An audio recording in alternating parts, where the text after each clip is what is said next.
Welcome to trends and classes. તો friends, આશા રાખું છું તમે બધા મજામાં છો, મસ્ત છો। MGVCL ની અંદર અત્યારે જે સેન્ટ્રલાઇઝ રિક્રુટમેન્ટ બહાર પડેલી છે, એટલે કે MGVCL, DGVCL, UGVCL, PGVCL અને એ ઉપરાંત જેટકો ની અંદર હવે એમાં જે ટિયર 2 માટેનો જે સિલેબસ છે એના વિશે આપણે આ વિડીયોની અંદર ચર્ચા કરવાની છે, બરાબર। હવે ટિયર 1 જો તમે ક્વોલિફાય થઈ જાઓ છો, બરાબર, એટલે ટિયર 1 માં ક્વોલિફાય થવાનો ક્રાઇટેરિયા શું છે?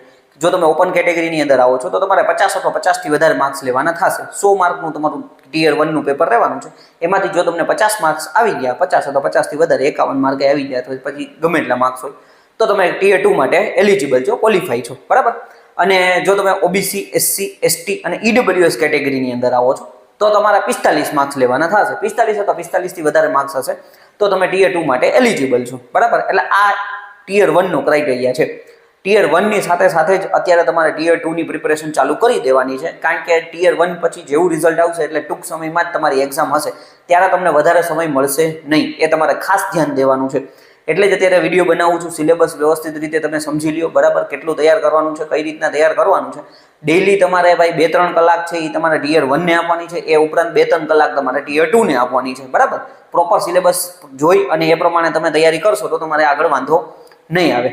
હવે 1 બાય 1 છે એ આપણે જોતા જઈએ। ઓકે ફ્રેન્ડ્સ, તો હવે તમને અહીંયા જો તમને જે સિલેબસ છે એ તમને દેખાતો હશે। હવે સિલેબસ જે છે એ ઓફિશિયલ જે નોટિફિકેશન છે એની અંદર આપેલો છે, ત્યાંથી પણ તમે જોઈ શકો છો, બરાબર। ખાસ તમને કહી દેવાનું કે આપણું વોટ્સઅપ ગ્રુપ છે, ટેલિગ્રામ ગ્રુપ છે, MGVCL માટે સ્પેશિયલ બનાવેલું છે, બરાબર। તો એમાં તમે જોડાઈ શકો છો, ડિસ્ક્રિપ્શનમાં તમને લિંક આપેલી છે, જેથી લઈને તમારે પરીક્ષાને લગતી તમામ માહિતી છે એ તમને મળતી રહે। હવે સિલેબસની અંદર તમે જુઓ, સૌથી પહેલા નંબરનો ટોપિક તમને આપેલો છે બેઝિક ઇલેક્ટ્રિકલ એન્જિનિયરિંગ। હવે ખાલી જો આટલું લખેલું છે બેઝિક ઇલેક્ટ્રિકલ એન્જિનિયરિંગ, એટલે એનો મતલબ એવો છે કે આપણે જે બેઝિક ઇલેક્ટ્રિકલ એન્જિનિયરિંગ ભણેલા છે બધું જ આની અંદર આવી જાય છે। હવે એમાં તમે જુઓ, એટમથી શરૂઆત થાય, એટમ આવે, કરંટ આવે, બરાબર, ત્યાર પછી વોલ્ટેજ આવે, EMF આવે, વર્ક પાવર એનર્જી આવે, જૂલનો નિયમ આવે, જે આપણે તમે જુઓ બેઝિક ઇલેક્ટ્રિકલમાં બધું ભણી ગયા છો। ઓહમનો નિયમ આવે, KCL આવે, KVL આવે છે, બરાબર।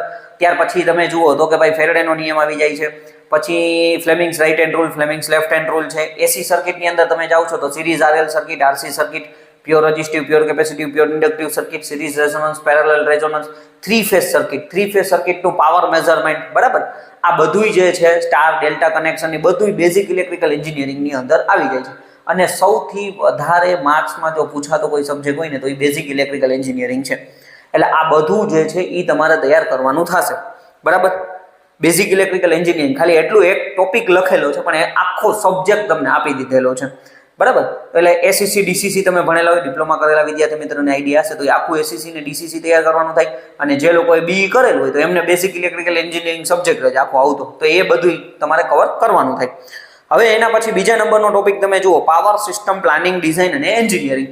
હવે આની અંદર તમે જુઓ ને તો આખો જે પાવર સિસ્ટમનો સબ્જેક્ટ જે આપણે કહેવામાં આવે ને એ બધું એની અંદર કવર થઈ જાય છે। પાવર સિસ્ટમ છે તો કેટલા પ્રકારના પાવર સ્ટેશન છે, બરાબર। પાવર સિસ્ટમની અંદર પાવર સ્ટેશન છે તો કેટલા પ્રકારના પાવર સ્ટેશન છે? સોલાર છે, વિન્ડ છે, ત્યાર પછી થર્મલ પાવર સ્ટેશન છે, ન્યુક્લિયર પાવર સ્ટેશન છે, હાઇડ્રો પાવર સ્ટેશન છે, બરાબર, તો આ ટાઇડલ પાવર પ્લાન્ટ છે। હવે એ બધા જે પાવર સ્ટેશન જે છે તો એનું પ્લાનિંગ કેવી રીતના થાય છે, એનું ડિઝાઇન કેવી રીતના થાય છે, એટલે એનો મતલબ એવો છે કે ભાઈ કઈ રીતના એ વર્ક કરે છે, એના કયા કયા આની અંદર ઇક્વિપમેન્ટ છે એ ઉપયોગમાં આવે છે, બરાબર। તો એ બધું આપણે પ્લાનિંગ, ડિઝાઇન અને એન્જિનિયરિંગ આવું લખેલું છે, બરાબર। એટલે આમ જોવા જાય તો જનરેશનને લગતો આખો ટોપિક આની અંદર કવર થઈ જાય છે, પણ એક ટોપિક તમને આપેલો છે પાવર સિસ્ટમ પ્લાનિંગ, ડિઝાઇન અને એન્જિનિયરિંગ, બરાબર। એટલે આમ જોવા જાય તો આખો પાવર સિસ્ટમ સબ્જેક્ટ જ આની અંદર કવર થઈ જાય છે, પણ નીચે સિલેબસમાં તમે જો અલગ અલગ ટોપિક પણ તમને આપેલા છે। એના પછી તમે જુઓ ટ્રાન્સમિશન લાઇન અને સબસ્ટેશન, એક અલગ ટોપિક આપેલો છે। ટ્રાન્સમિશન લાઇનની અંદર તમે જુઓ ને, જનરલી ટ્રાન્સમિશન લાઇનની અંદર તો કે મિકેનિકલ ડિઝાઇન, ઇલેક્ટ્રિકલ ડિઝાઇન બે વસ્તુ આવે। મિકેનિકલ ડિઝાઇનમાં શું આવે તો કે પોલ આવે, કંડક્ટર આવે અને ઇન્સ્યુલેટર આવે। ઇન્સ્યુલેટરની અંદર સેગ આવે, બરાબર, સ્ટ્રિંગ એફિશિયન્સી આવે, એટલે આ બધું તમારે એની અંદરથી કવર કરવાનું થાય। પછી જ્યારે તમે ઇલેક્ટ્રિકલ ડિઝાઇનની અંદર જાઓ છો તો એમાં RLC ત્રણ ઇફેક્ટ આવે આપણને, બરાબર, ત્રણ જે પેરામીટર છે એ R, L અને C। ત્યાર પછી તમે જો ફરાન્ટી ઇફેક્ટ છે, સ્કિન ઇફેક્ટ છે, કોરોના ઇફેક્ટ છે, પ્રોક્સિમિટી ઇફેક્ટ છે, આ બધું તમારે એની અંદર જોવા થાય। ટ્રાન્સમિશન લાઇન જે છે એના પાર્ટ તો કે ભાઈ long transmission line, short transmission line, medium transmission line, બરાબર, આ ત્રણ ટ્રાન્સમિશન લાઇનના પેરામીટર છે, એ બધું તમારે એની અંદર જોવાનું થાય। વોલ્ટેજ રેગ્યુલેશન છે, એફિશિયન્સી છે, એ બધું તમારે આની અંદર કવર થાય ઇલેક્ટ્રિકલ પેરામીટરની અંદર, બરાબર। એટલે તમને કીધું ટ્રાન્સમિશન લાઇન અને સબસ્ટેશન, તો કે સબસ્ટેશનના કેટલા પ્રકાર છે, સબસ્ટેશનની અંદર કયા કયા પ્રકારના ઇક્વિપમેન્ટ ઉપયોગમાં આવે છે, એ બધું આપણે આની અંદર કવર કરવાનું થશે। ચોથા નંબરનો ટોપિક તમે જુઓ તો કે પાવર સિસ્ટમ પ્રોટેક્શન, બરાબર. હવે જો પાવર સિસ્ટમ પ્રોટેક્શન તો આપણે સ્વિચ ગિયર એન્ડ પ્રોટેક્શન ભણી જ ગયા છીએ, તો એ જ સબ્જેક્ટ આપણે આની અંદર કવર કરવાનો થાય, બરાબર. હવે સ્વિચ ગિયર પ્રોટેક્શનની અંદર તો કે ભાઈ જો તમારે શરૂઆત કરો તો કે ભાઈ ટાઈપ્સ ઓફ પ્રોટેક્શન સિસ્ટમ અથવા પ્રોટેક્શન સ્કીમ, તો કે એમાં ટ્રાન્સમિશન લાઇનનું પ્રોટેક્શન આવે, ત્યાર પછી તમે જુઓ અલ્ટરનેટરનું પ્રોટેક્શન આવે, જનરેટરનું પ્રોટેક્શન, અલ્ટરનેટર જનરેટર કે મોટર ગયો, ત્યાર પછી આપણે ટ્રાન્સફોર્મરનું પ્રોટેક્શન આવે, બરાબર. એ બધાય પ્રોટેક્શન આપણે જોવાના છે. પછી ફ્યુઝ આવે એની અંદર, આઇસોલેટર આવે, સર્કિટ બ્રેકર આવે, અલગ અલગ પ્રકારના સર્કિટ બ્રેકર છે, એ બધું આપણે આની અંદર કવર કરવાનું થાય, બરાબર. એટલે ટ્રાન્સમિશન પાવર સિસ્ટમ પ્રોટેક્શન, આ આખો પ્રોટેક્શન જે સબ્જેક્ટ બની ગયા છે સ્વિચ ગિયર પ્રોટેક્શન, એ બધું આપણે આની અંદર કવર કરી લેવાનું થશે. ત્યાર પછી તમે જુઓ ડીસી બેટરી સિસ્ટમ, બરાબર. હવે આ એક નવો ટોપિક તમારે એડ થયો છે, ડીસી બેટરી સિસ્ટમ. તો કે ભાઈ કયા કયા પ્રકારની ડીસી બેટરી આવે છે, કેવી રીતના ચાર્જિંગ થાય છે, ડિસ્ચાર્જિંગ થાય છે, બરાબર. એમાંથી તમને ક્વેશ્ચન આવી શકે છે. એ ઉપરાંત તમે જુઓ અર્થિંગ સિસ્ટમ. હવે આ મોસ્ટ આઈએમપી આપણે કહી શકાય અર્થિંગ સિસ્ટમ જે છે, કારણ કે આમાંથી ક્વેશ્ચન હવે ઘણા એવા છે કે જે પૂછાવા માંડ્યા છે. હવે એની અંદર તમે જુઓ તો કે ટાઈપ્સ ઓફ અર્થિંગ, તો આપણી પાસે કેટલા પ્રકારના અર્થિંગ છે તો આપણને આઈડિયા છે. જનરલી મેન તો 3 પ્રકારના છે, પછી અલગ અલગ જગ્યા પ્રમાણે અલગ અલગ અર્થિંગ હોય છે. તો કે પાઇપ અર્થિંગ, પ્લેટ અર્થિંગ, બરાબર, અને કોઇલ અર્થિંગ. આ જનરલી 3 હોય છે. પછી અલગ અલગ જગ્યા પ્રમાણે હોય છે. મેશ અર્થિંગ જે આવે છે સબસ્ટેશનની અંદર ને પાવર સ્ટેશનની અંદર ને, બરાબર. પછી હવે અર્થિંગમાંથી જે મોસ્ટ આઈએમપી ક્વેશ્ચન છે ને, તો કે સબસ્ટેશનનો અર્થ રેઝિસ્ટન્સ કેટલો હોવો જોઈએ, પાવર સ્ટેશનનો અર્થ રેઝિસ્ટન્સ કેટલો હોવો જોઈએ. આ ક્વેશ્ચન છે એ મોસ્ટ આઈએમપી છે, એ પૂછાય છે પરીક્ષાની અંદર, બરાબર. જૂના પેપર તમે જુઓ એટલે તમને આઈડિયા આવી જશે. એટલે આવા ક્વેશ્ચન ખાસ તમારે તૈયાર કરી લેવાના થશે. ત્યાર પછી અર્થિંગ રેઝિસ્ટન્સ જે છે એ વધી જાય તો એને ઘટાડવાના ઉપાય કઈ રીતના છે, તો એમાંથી પણ તમને ક્વેશ્ચન આવી શકે છે, બરાબર. ત્યાર પછી તમે જુઓ તો કે એસી ડીસી EHV ટ્રાન્સમિશન લાઇન અને નેટવર્ક. એટલે વળી અહીંયા તમે જુઓ તો કે ભાઈ પાછું ટ્રાન્સમિશન લાઇન આવી ગયું. હવે એસી અને ડીસી, તો કે આપણે જે HVDC સિસ્ટમ ભણી ગયા છે, એસી ડીસી સિસ્ટમ, બરાબર. તો એની અંદરથી તમારે EHV ટ્રાન્સમિશન લાઇન આવી જાય અને એનો નેટવર્ક જે છે, તો એમાં types of HVDC transmission line વાળું આવી જાય. ભાઈ HVDC ટ્રાન્સમિશન લાઇનના ફાયદા અથવા એક્સ્ટ્રા હાઈ વોલ્ટેજના ટ્રાન્સમિશન લાઇનના ફાયદા ગેરફાયદા, પછી સેમ વસ્તુ HVDC ટ્રાન્સમિશન લાઇનના ફાયદા ગેરફાયદા. હવે એની જે સિસ્ટમ છે મોનોપોલાર, બાયપોલાર, હોમોપોલાર, બરાબર, બેક ટુ બેક સિસ્ટમ, એમાંથી તમને ક્વેશ્ચન આવી શકે છે. 12 પલ્સ કન્વર્ટર છે, એમાંથી પણ તમને ક્વેશ્ચન આવી શકે છે. જૂના પેપરમાં ત્યાંથી પણ ક્વેશ્ચન પૂછાયેલા છે. ફેક્ટ્સ આવે છે, બરાબર, ફ્લેક્સિબલ એસી ટ્રાન્સમિશન સિસ્ટમ, તો એમાંથી પણ તમને ક્વેશ્ચન આવી શકે છે. ત્યાર પછી તમે જુઓ તો electrical material, types of material. Electrical material એક સબ્જેક્ટ આવતો જ જો તમે બી કરેલું હોય તો, એટલે બરાબર. તો એની અંદરથી તમારે અલગ અલગ પ્રકારના મટીરિયલ છે. જનરલી તમે જુઓ તો કે ભાઈ સેમિકન્ડક્ટર, ઇન્સ્યુલેટર, કંડક્ટર. ત્યાર પછી તમે આપણને આઈડિયા છે ફેરોમેગ્નેટિક છે, પેરામેગ્નેટિક છે, ડાયામેગ્નેટિક છે. અલગ અલગ પ્રકારના મટીરિયલ્સમાંથી ક્વેશ્ચન આવી શકે છે. પછી 10મા નંબરનો ટોપિક છે તમને SCADA and smart grid technology. હવે જો આ બહુ સારામાં સારું કહી શકાય, બરાબર. સ્કાડામાંથી તમને ક્વેશ્ચન પૂછાય છે. સ્કાડા શું છે, તો વન ટાઈપ ઓફ સોફ્ટવેર છે, સુપરવાઇઝરી સિસ્ટમ છે.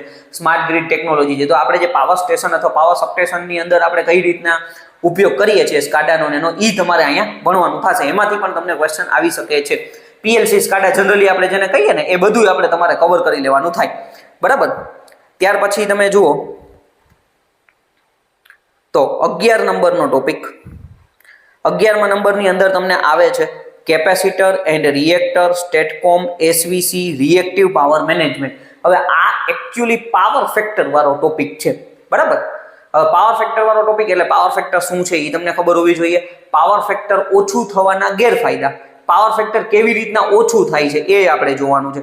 પાવર ફેક્ટર વધારે હોય તો એના ફાયદા શું છે અને પાવર ફેક્ટરને કઈ રીતના ઇમ્પ્રૂવ કરી શકીએ છીએ, તો એની મેથડ તો આપણને આઈડિયા છે કે સ્ટેટિક કેપેસિટર છે, સિંક્રોનસ મોટરથી આપણે પાવર ફેક્ટરને ઇમ્પ્રુવમેન્ટ કરી શકીએ છીએ. તો એ જ વસ્તુ અહીંયા તમારે કવર કરવાની છે. એટલે જો કેપેસિટર અને રિએક્ટર, બરાબર. હવે જો રિએક્ટર છે ને એ એક અલગ વસ્તુ છે. રિએક્ટર શું કામ કરે છે, તો કે ભાઈ શોર્ટ સર્કિટ કરંટ જે છે એને લિમિટ કરવાનું કાર્ય કરે છે. બાકી કેપેસિટર જે સ્ટેટકોમ, SVC, રિએક્ટિવ પાવર મેનેજમેન્ટ જે વાત કરી, એ આખો પાવર ફેક્ટરનો ટોપિક છે. એટલે પાવર ફેક્ટર વાળું બધું તમારે તૈયાર કરી લો એટલે આમાંથી તમને ફાયદો થઈ જાય, બરાબર. ત્યાર પછી role of IT application in power generation, transmission અને ડિસ્ટ્રીબ્યુશન. હવે જે ઇન્ફોર્મેશન ટેકનોલોજીનો આપણે કેવી રીતના ઉપયોગ કરીએ છીએ, બરાબર, ટ્રાન્સમિશન, ડિસ્ટ્રીબ્યુશન, જનરેશનની અંદર, એ આપણે આની અંદરથી તૈયાર કરવાનું છે, બરાબર. પછી 13મો ટોપિક તમે જો ઇલેક્ટ્રિકલ સેફ્ટી. હવે ઇલેક્ટ્રિકલ સેફ્ટીની અંદર જો સેફ્ટી, જનરલ સેફ્ટી અલગ છે, ઇલેક્ટ્રિકલ સેફ્ટી અલગ છે. કે ભાઈ તમે કોઈ ઇલેક્ટ્રિકલ વર્ક કરો છો ને ત્યારે શું ધ્યાન રાખવાનું છે, એના માટે આપણે ઇલેક્ટ્રિકલ સેફ્ટી આવે છે. તો એ તમારે કવર કરવાનું થશે, બરાબર. કે બેઝિક વસ્તુ છે કે ભાઈ હેન્ડ ગ્લવ્સ પહેરવાના છે, કયા કયા પ્રકારના ઇક્વિપમેન્ટ તમે ઉપયોગમાં લઈ શકો છો જ્યારે તમે ઓનલાઈન કામ કરો છો ત્યારે. તો એ બધું તમારે આની અંદર કવર કરવાનું થાય. ઇલેક્ટ્રિકલ સેફટીમાં શું શું કામ ધ્યાન રાખવાનું છે એ. પછી તમે જુઓ ઇલેક્ટ્રિકલ કંટ્રોલ સિસ્ટમ, 14મા નંબરનો ટોપિક તમને આપેલો છે ઇલેક્ટ્રિકલ કંટ્રોલ સિસ્ટમ. હવે આ એક આખો સબ્જેક્ટ છે કંટ્રોલ સિસ્ટમ, બરાબર. ઇલેક્ટ્રિકલ કંટ્રોલ સિસ્ટમ તો આની અંદરથી તમે જુઓ ને તો જનરલી છે એ બ્લોક ડાયાગ્રામ છે, ઓપન લૂપ ક્લોઝ લૂપ થી શરૂઆત થાય, ઓપન લૂપ છે ક્લોઝ લૂપ કંટ્રોલ સિસ્ટમ. ત્યાર પછી બ્લોક ડાયાગ્રામમાંથી ક્વેશ્ચન પૂછાઈ શકે છે. ત્યાર પછી તમે જુઓ સિગ્નલ ફ્લો ગ્રાફમાંથી ક્વેશ્ચન આવી શકે છે, અથવા RH ક્રાઇટેરિયામાંથી ક્વેશ્ચન આવી. અને આ બધા જે ટોપિકના મેં નામ કીધેલા છે એકદમ ઈઝી છે. જનરલી તમે થોડોક ટાઈમ આપો ને, 4-5 કલાક આપો ને તો એ તમને આવડી જાય, બરાબર.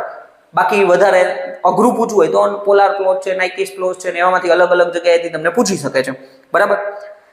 ત્યાર પછી તમે 15મા નંબરનો ટોપિક તમે જુઓ working principal and component of various power plant. હવે જો પાવર પ્લાન્ટ અલગ અલગ જે છે તો એના working principal thermal power station, hydro power station, nuclear power station, tidal power station, solar છે, વિન્ડ છે, બરાબર. તો એનું વર્કિંગ કેવી રીતના એ કાર્ય કરે છે અને અલગ અલગ જે પાવર પ્લાન્ટના ઇક્વિપમેન્ટ છે, બરાબર. તો એમાંથી તમને ક્વેશ્ચન આવી શકે છે. જેમ કે થર્મલ પાવર સ્ટેશન છે તો એમાંથી તમને ક્વેશ્ચન પૂછે કે ભાઈ ઇલેક્ટ્રોસ્ટેટિક પ્રેસિપિટેટરનું કાર્ય શું છે, ઇકોનોમાઇઝરનું કાર્ય શું છે, સુપરહીટરનું કાર્ય શું છે, બરાબર.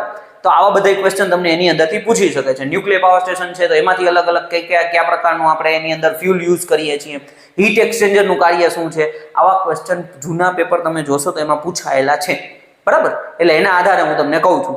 એટલે આ બધા જે છે એ તમારે તૈયાર કરવાના થશે. સોલાર છે તો સોલાર સેલ કેમાંથી બને છે, બરાબર, કેટલો એનો પાવર હોય છે, એક સેલનો કેટલો પાવર જનરેટ કરે છે, કેટલા વોલ્ટ જનરેટ કરે છે, એવા બધા તમને ક્વેશ્ચન આવી શકે છે. ત્યાર પછી question number 16 VFD variable frequency drive and its application of motor control. હવે VFD જે છે એ પાવર ઇલેક્ટ્રોનિક્સનો ટોપિક છે, બરાબર. વેરિયેબલ ફ્રીક્વન્સી ડ્રાઈવ તો કે કોઈ પણ એક મોટર છે એને સ્પીડ કંટ્રોલ કરવા માટે અલગ અલગ ફ્રીક્વન્સી ઉપર આપણે ચલાવતા હોઈએ છીએ, એટલે એને VFD કહેવામાં આવે છે.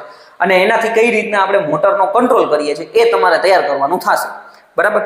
ત્યાર પછી 17મો ટોપિક છે લોડ ફ્લો એનાલિસિસ. હવે આ એડવાન્સ પાવર સિસ્ટમનો ટોપિક છે, બરાબર. તો આમાં ટાઈપ્સ ઓફ બસમાંથી અલગ અલગ ક્વેશ્ચન આવી શકે છે. લોડ ફ્લોમાંથી નાના નાના અમુક દાખલા છે એ તમને પૂછાઈ શકે છે, તો એ તમારે થોડુંક જોવાનું થશે. એડવાન્સ પાવર સિસ્ટમનો ટોપિક છે. બાકી જે સ્લેક બસ ને એ બધું તમે જોઈ લ્યો ને તો એ તમારે એમાંથી કદાચ ક્વેશ્ચન ઈઝી પૂછાઈ જાય તો તમને વાંધો ન આવે, બરાબર.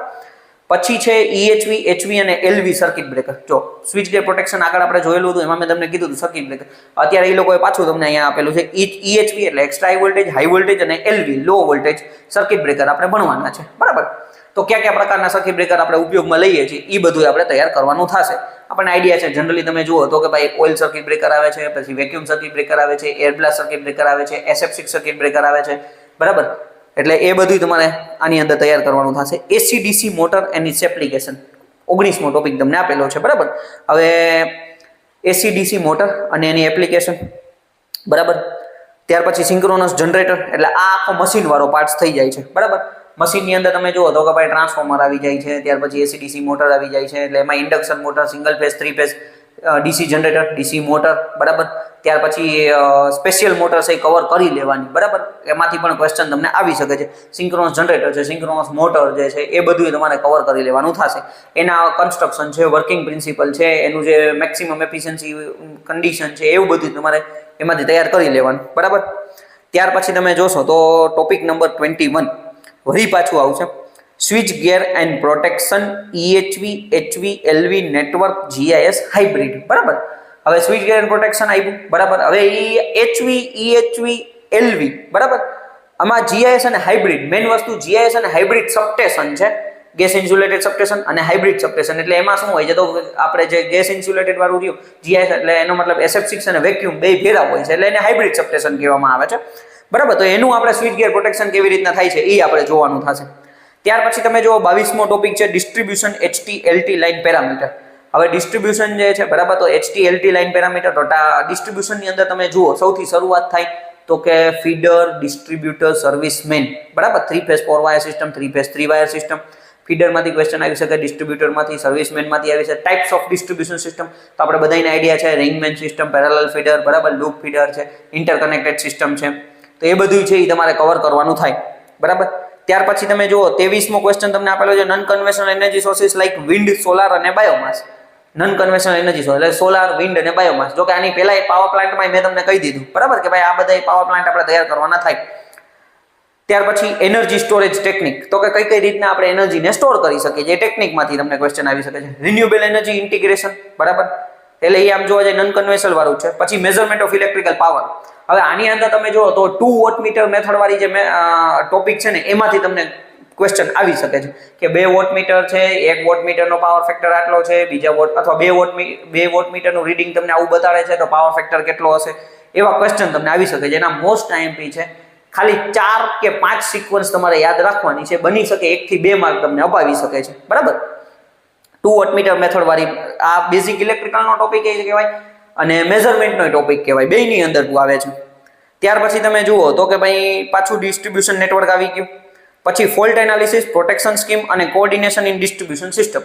ટાઈપ્સ ઓફ ફોલ્ટ આવી શકે છે. ફોલ્ટ એનાલિસિસમાંથી ક્વેશ્ચન આવી શકે છે. પ્રોટેક્શન સ્કીમ તો કે ભાઈ કયા કયા પ્રકારનું આપણે પ્રોટેક્શન આપી શકીએ છીએ. બરાબર. ટ્રાન્સફોર્મર છે અથવા અલ્ટરનેટર છે તો એમાંથી જેમ કે તમને એમ કહી કે ભાઈ નેગેટિવ ફેઝ સિક્વન્સ પ્રોટેક્શન કઈ જગ્યાએ આપવામાં આવે છે અથવા નીચેનામાંથી કયા ઇક્વિપમેન્ટને આપવામાં આવે છે. બરાબર. પછી લખ્યું હોય મોટર છે, ટ્રાન્સફોર્મર છે, અલ્ટરનેટર છે. બરાબર. અલગ અલગ તમને આપેલું હોય.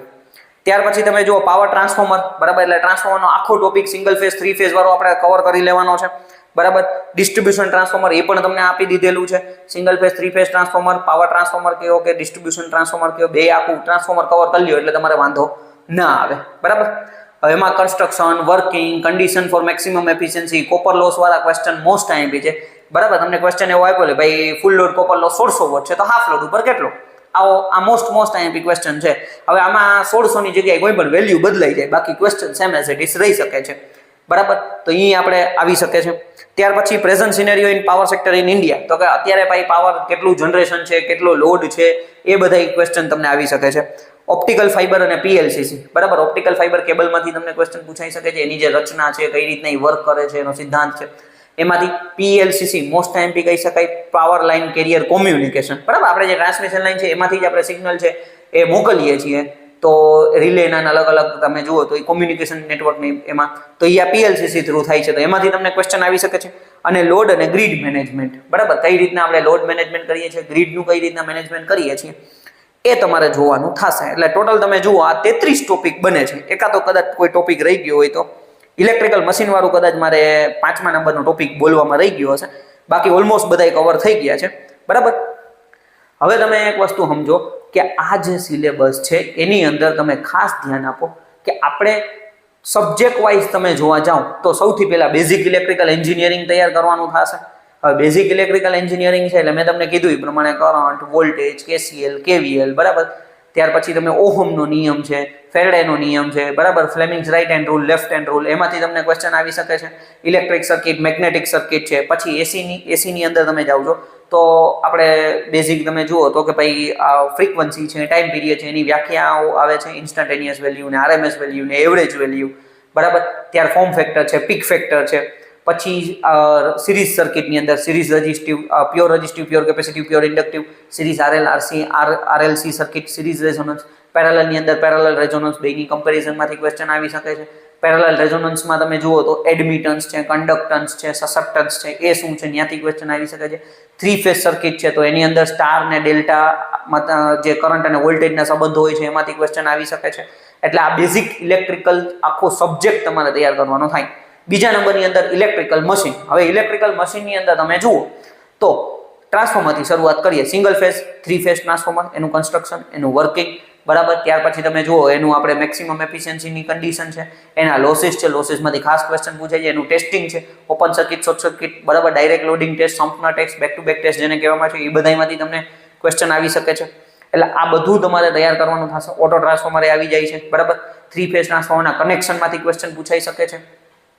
ત્યાર પછી induction motor, single phase, 3 phase. બરાબર. તો સેમ વસ્તુ, એનું વર્કિંગ, એનું કન્સ્ટ્રક્શન, એનું આપણે સ્ટાર્ટિંગ ટોર્ક, મેક્સિમમ ટોર્ક વાળું જે રનિંગ કન્ડિશનમાં હોય છે એ ક્વેશ્ચન તમને આવી શકે છે. ત્યાર પછી એનું ટેસ્ટિંગ જે છે એમાંથી સ્ટાર્ટરમાંથી ક્વેશ્ચન તમને પૂછાઈ શકે છે. બરાબર.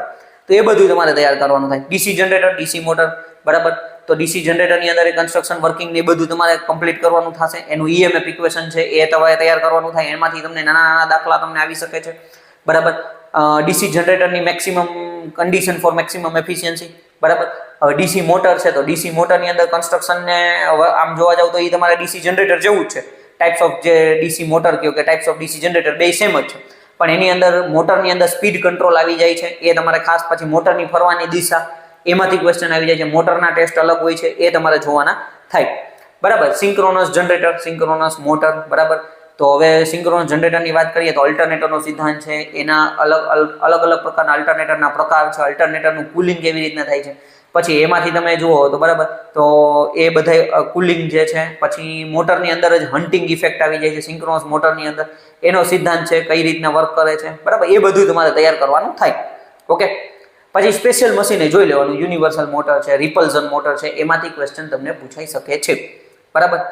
પાવર સિસ્ટમની અંદર તમે જુઓ તો કે ભાઈ જનરેશનથી શરૂઆત કરવાની, એટલે કે જનરેશન તો કે ભાઈ થર્મલ, ન્યુક્લિયર, હાઇડ્રો, બરાબર, ત્યાર પછી ટાઇડલ પાવર સ્ટેશન છે, ત્યાર પછી તમે જુઓ સોલાર છે, વિન્ડ છે, આ બધું જોઈ લેવાનું. ત્યાં કઈ રીતના પાવર જનરેશન થાય છે, એની અંદર કયા પ્રકારના ઇક્વિપમેન્ટ ઉપયોગ થાય છે, એનું કાર્ય શું છે, બધું તમારે કવર કરી લેવાનું થાય. બરાબર. જેમ કે પવનચક્કીમાંથી જો ક્વેશ્ચન પૂછે ને તો જે પાવર ઇક્વેશન છે એમાંથી ક્વેશ્ચન 1/2 રો એવી ક્યુબ વાળો છે, એમાંથી તમને ક્વેશ્ચન આવી શકે છે. બરાબર.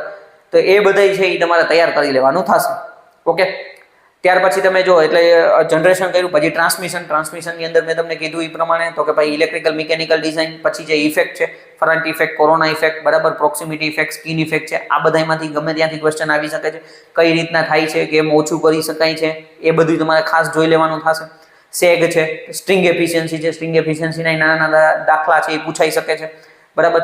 એટલે જનરેશન છે, ટ્રાન્સમિશન થયું, ડિસ્ટ્રીબ્યુશનમાં ટાઈપ્સ ઓફ ડિસ્ટ્રીબ્યુશન, ફીડર છે, ડિસ્ટ્રીબ્યુટર છે, સર્વિસમેન છે, પછી અલગ અલગ પ્રકારની ડિસ્ટ્રીબ્યુશન સિસ્ટમ છે, એ બધું તમારે તૈયાર કરવાનું થશે. સ્વિચ ગિયર પ્રોટેક્શનની અંદર તો કે ભાઈ પેલા ઇક્વિપમેન્ટ જોઈ લઈએ તો કે ફ્યુઝ છે, આઇસોલેટર છે, અર્થિંગ સ્વિચ શું કાર્ય કરે છે, બરાબર, પછી લાઇટનિંગ એરેસ્ટર શું કાર્ય કરે છે, સર્કિટ બ્રેકર, અલગ અલગ પ્રકારના સર્કિટ બ્રેકર બધા તૈયાર કરી લેવાના. પછી પ્રોટેક્શન સ્કીમ તો કે ભાઈ ટ્રાન્સમિશન લાઇન છે, ત્યાર પછી તમે જુઓ તો કે ભાઈ અલ્ટરનેટર છે, જનરેટર છે, અથવા ડીસી મોટર અલગ અલગ પ્રકારની આવે છે. ત્યાર પછી આપણે ટ્રાન્સફોર્મર છે, તો એમાં કયા પ્રકારના આપણે પ્રોટેક્શન આપીએ છીએ. ટ્રાન્સફોર્મરની અંદર તમે જો મસ્ટ પ્રાઇસ પ્રોટેક્શન આવે છે, તો ઓલા સિટીના કનેક્શન ખાસ જોઈ લેવાના, એમાંથી તમને ક્વેશ્ચન આવી શકે છે. બરાબર. એટલે તમે બેઝિક ઇલેક્ટ્રિકલ મશીન, પાવર સિસ્ટમની અંદર તમે જો generation, transmission, distribution, switch gear protection, પછી એની અંદર તમે જુઓ તો કે ભાઈ અર્થિંગ જે છે એ ખરેખર પાવર સિસ્ટમની અંદર જ આવી જાય છે. તો ટાઈપ્સ ઓફ કેટલા પ્રકારના અર્થિંગ છે, અર્થિંગ રેઝિસ્ટન્સ વધી જાય તો કઈ રીતના આપણે એને ઘટાડવાનું છે, કોની અર્થિંગ રેઝિસ્ટન્સની વેલ્યુ કેટલી છે, સબસ્ટેશનની ને પાવર સ્ટેશનની, એ બધું તમારે ખાસ જોઈ લેવાનું. બરાબર. એટલે અર્થિંગ વાળો ટોપિક થઈ ગયો. પીએલસી સ્કાડા વાળો ટોપિક તમારે જોઈ લેવાનો છે. ત્યાર પછી તમે જુઓ તો કે ભાઈ પીએલસી સ્કાડા થઈ ગયું, બરાબર, પીએલસીસી વાળો ટોપિક આની અંદર જ કવર થઈ જશે. પછી જે એક્સ્ટ્રા ટોપિક વધ્યા એ તમારે તૈયાર કરવાના થશે. બરાબર. હવે બુકની વાત કરીએ તો કે જો આના માટે ખાસ તમારે બુક જો કોઈ રીડ કરવી હોય તો જેટલા પણ વિદ્યાર્થી મિત્રોને ગુજરાતીમાં જો કવર નહીં જ થાય, કારણ કે એવી બુક આવતી જ નથી. બરાબર. શરૂઆત કરવી હોય તો વીકે મહેતાથી કરી શકાય, જેબી ગુપ્તા વાંચી શકાય. બરાબર. જેબી ગુપ્તા છે, વીકે મહેતા, એ ઉપરાંત ટેક્સ્ટ બુકની જેઈની જે બુક આવે છે એમાંથી ઘણું બધું તમે કવર કરી શકો છો.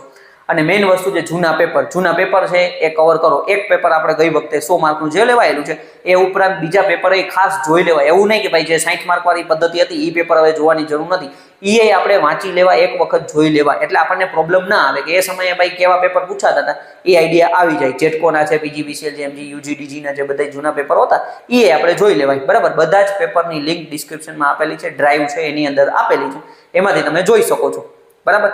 એટલે આવી રીતના જો તમે ભાઈ તૈયારી કરશો પ્રોપર, કે ભાઈ ડેઈલી તમારે ભાઈ પહેલા તો છે ને નોન ટેકનિકલી તૈયાર કરવાનું છે, ટેકનિકલી અત્યારે તૈયાર કરવાનું છે. સબ્જેક્ટમાં મેં તમને કીધું એ પ્રમાણે બેઝિક ઇલેક્ટ્રિકલ, મશીન છે, પાવર સિસ્ટમ છે, બરાબર, આ 3 મેઇન સબ્જેક્ટ છે. પછી આપણે ઓલું કંટ્રોલ સિસ્ટમ વાળું થોડુંક જોઈ લેવું, બીજા જે અલગ અલગ મેઝરમેન્ટ ને એવું છે એ તમારે ખાસ જોઈ લેવાના. બરાબર. તો ડેઈલી તમારે 2-3 કલાક તો આમાંય આપવી જોઈએ. જે લોકો ખાલી તૈયારી કરે છે તો એ તો ભાઈ જેટલું મેક્સિમમ 10-12 કલાક 15 કલાક આપી શકે એટલે આપવાની છે. જે લોકો જોબ કરે છે, બરાબર, કે ભાઈ માનો કે કોઈની વ્યક્તિ છે એની 10-12 કલાકની જોબ છે, તો ભાઈ જે સમય મળે મેક્સિમમ આઉટપુટ તમારે આપવાનું છે. અને મારો અનુભવ એવો છે કે જે લોકો જોબ કરે છે એ જ લોકો વધારે આમાં જોબ મેળવે છે એઝ કમ્પેર ટુ જે ખાલી તૈયારી કરે છે એના કરતાં. કારણ કે ઓલા વ્યક્તિને આમાંથી બહાર નીકળવું એટલે એ વધારે મહેનત કરતા હોય છે. બની શકે કે ભાઈ અત્યારે કદાચ કોઈ વ્યક્તિ એવો હોય કે જે જોબમાં તૈયારી ન કરી શકતા હોય, પણ ઘણા બધા એવા લોકોને હું ઓળખું છું જે લોકો ઓલરેડી જોબ કરતા, સારામાં સારી જગ્યાએ જોબ કરતા હોય, એમાંથી આ એક્ઝામ છે એ ક્રેક કરેલી છે ગઈ વખતની. બરાબર. ગમે એવો ટાઈમ, થોડાક દિવસ, થોડાક સમય તમારે 3-4 મહિના મહેનત કરવાની છે તો તમને આગળ છે એ રિઝલ્ટ સારું મળશે. બરાબર. ખાસ ટેસ્ટ તમારે સૌથી મહત્વનો પોઈન્ટ છે. ટેસ્ટ તમારે આપવાની છે. આપણા ટ્રાન્ઝિયન્ટ ક્લાસીસની જે ગૂગલ ફોર્મ વાળી ટેસ્ટ છે એ ટેસ્ટ આપો. ઓલમોસ્ટ 300થી વધારે ટેસ્ટ છે.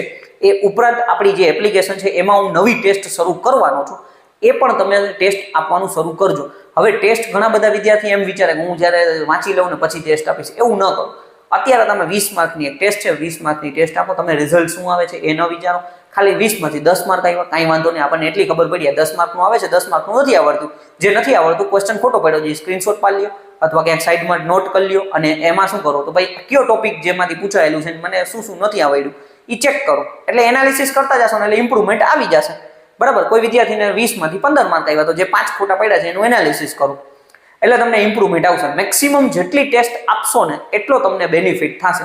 કારણ કે ટેસ્ટ આપવાથી તમને એ ખબર પડશે કે ભાઈ આ ક્વેશ્ચન નવો મારી સામે આવ્યો છે તો આને હું કેવી રીતના ટેકલ કરી શકું છું. બરાબર. તો એ તમને પરીક્ષાની અંદર ફાયદો થશે. એટલે હું તો એમ કહું છું કે પરીક્ષા પહેલા ઓલમોસ્ટ 150 થી 200 ટેસ્ટ દઈને જાઓ એટલે તમને છે ને એકદમ એટલો સરસ મજાનો કોન્ફિડન્સ બનશે પરીક્ષામાં તમને વાંધો નહીં આવે. બરાબર. એવું નથી, ખાલી ટ્રાન્ઝિયન્ટ ક્લાસીસની બીજી ઘણી બધી એપ્લિકેશન છે એમાં ટેસ્ટ આવતી હોય છે, એ ટેસ્ટ આપો. આપણે સિલેક્શનથી મહત્વ છે. બરાબર. તો જ્યાંથી તમને ફાયદો મળતો હોય ત્યાંથી તમે એ અથવા અત્યારે ટેક્સ્ટ બુક એપ્લિકેશનમાં પાસ મળતા હોય છે તો ત્યાંથી પણ તમે લઈ શકો છો. બધી એક્ઝામના તમે ટેસ્ટ આપી શકો છો. ડેઈલી જનરલી એવો ટાર્ગેટ બનાવી લો 2 થી 5 ટેસ્ટ હું આપીશ તો એ તમને રિઝલ્ટ છે ને એ તમને દેખાશે. બરાબર. એટલે સૌથી પહેલા વાંચવાનું છે, બીજા નંબરનું ટેસ્ટ આપવાનું છે અને રિવિઝન. બરાબર. જેટલું વાંચો છો એટલું વારંવાર રિવિઝન કરો. શોર્ટ નોટ શક્ય હોય તો બનાવી નાખો અને બરાબર એનું વારંવાર રિવિઝન કરો. આપણા રિવિઝન સિરીઝના વિડીયો છે એ તમે જોઈ શકો છો. જેટલા પણ મોસ્ટ આઈએમપી વિડીયો છે પરીક્ષાને લગતા એ ડિસ્ક્રિપ્શનમાં લિંક આપેલી છે, ત્યાંથી તમે જોઈ શકો છો. જેટલું રિવિઝન વધારે કરશો ને એટલું તમને બેનિફિટ થશે. બરાબર. એટલે આ રીતના તમારે તૈયારી કરવાની છે. શક્ય હશે તો હવે લાઈવ હું આગળ લેતો જઈશ એટલે તમને આઈડિયા આવતો જાય કે ભાઈ કઈ રીતના આપણે તૈયારીને આગળ વધારી શકાય. બરાબર. બાકી કંઈ પણ ક્વેશ્ચન નહીં તમે કમેન્ટ કરી શકો છો, પર્સનલમાં મેસેજ કરી શકો છો. Thank you friends.